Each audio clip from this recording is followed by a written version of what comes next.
I just haven't watched like a super hetero rom-com in so long. Mm-hmm. And I was just like, yeah, the tropes were just getting I was like, how did someone condense all of these things? Like one of the scenes that just hits me is when what's his name? What's his name? Ben.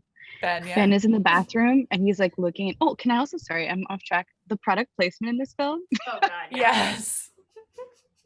But he's looking in the bathroom and everything's pink and he sees Vagisil and then all these Yes. other things and he's like, no, no, no, no, no, no. And you're like, really, this is like the worst thing that's ever happened to you. Like, it's a tampon. Like, get over it. I know. Like, worst Ellie, things have it was happened to you so far, dude. 2003. Men hadn't learned about tampons yet. Come Oh on. my God, they didn't know. They No. didn't know. But that was the thing that, and also he does a lot of yelling in this film. He does a lot of like sound stuff. Yeah. Yeah. I was just like, oh, this is before Matthew McConaughey like got to do like the serious shit that he really wanted to do. He was like coasting on these rom-coms. Anyway. Well, and that's like I literally was just saying to Ellie that I was like, I love this movie. I wish it had anybody but Matthew McConaughey in this role because this is from like that era of time was the Matthew McConaughey like heyday of rom-com roles where it's just like, yeah, it's just gonna be him like walking around with his little accent and I was like, I can't. Well, it's also do that it. they just lean so hard into like him being like a man. Like, Yeah. Bullshit.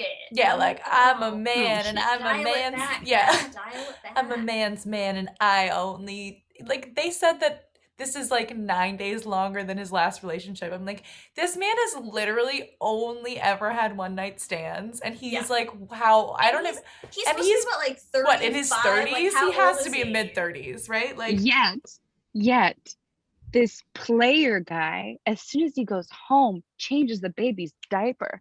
Yeah. Yeah. He's So so for his family. now he's the catch. He's like, a family man.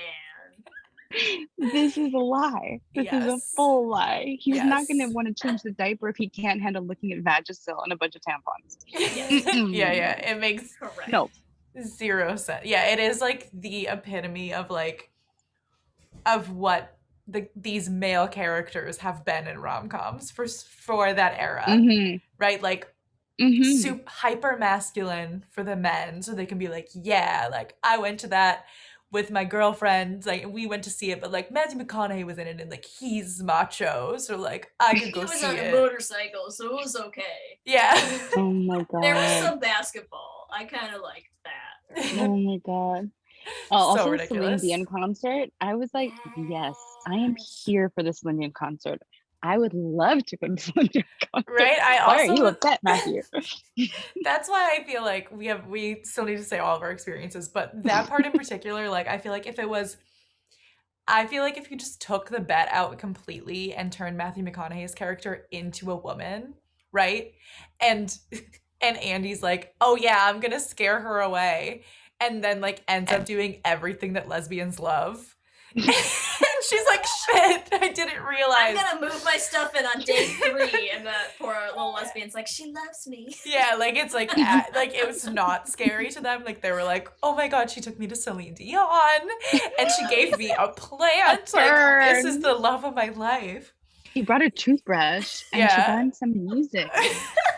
She's a vegetarian.